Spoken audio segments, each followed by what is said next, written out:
नमस्कार। साधारण जनताको आवाज उठाउने सिस्टम विरुद्ध बोल्ने नेता भनेर चिनिएका बालेन्द्र शाह अहिले भने आफ्नै जीवनशैलीका कारण गम्भीर प्रश्नको घेरामा परेका छन्। 8 देखि 9 करोड रुपैयाँ मूल्य पर्ने भनिएको महँगो गाडी प्रयोग गरेको तस्बिर भाइरल भएपछि उनको राजनीतिक छवि र व्यवहारबारे नयाँ बहस सुरु भएको छ।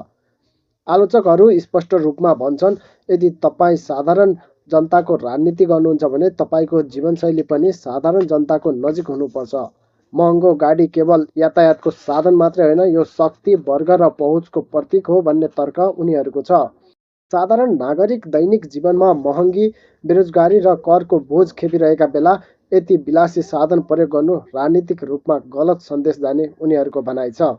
बालेन शाहले बारम्बार आफूलाई पुरानो राजनीतिक सांस्कृतिक विकल्प भन्दै आएका छन्। तर आलोचकको प्रश्न छ, के विकल्प राजनीति भनेको भाषण मात्रै सीमित हो कि व्यवहार र जीवनशैलीबाट पनि देखिनुपर्छ?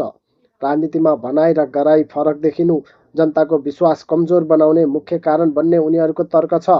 अझै महत्त्वपूर्ण कुरा, यो गाडी कसको हो, कसरी प्रयोगमा आयो, के यो व्यक्तिगत हो कि सहयोग? यी प्रश्नमा अहिलेसम्म स्पष्ट र औपचारिक जवाफ नहुनु आलोचनालाई थप बलियो बनाइरहेको छ। आलोचकहरू भन्छन्, यदि केही लुकाउनु छैन भने स्पष्टीकरण दिन किन हिचकिचाट? सामाजिक सञ्जालमा धेरैले समर्थन गरिरहे पनि यो आलोचनात्मक पक्षलाई हल्का रूपमा लिन नमिल्ने विश्लेषकहरूको भनाइ छ। किनभने राजनीतिमा विश्वास भावनाबाट होइन, आचरण र पारदर्शिताबाट बनिन्छ।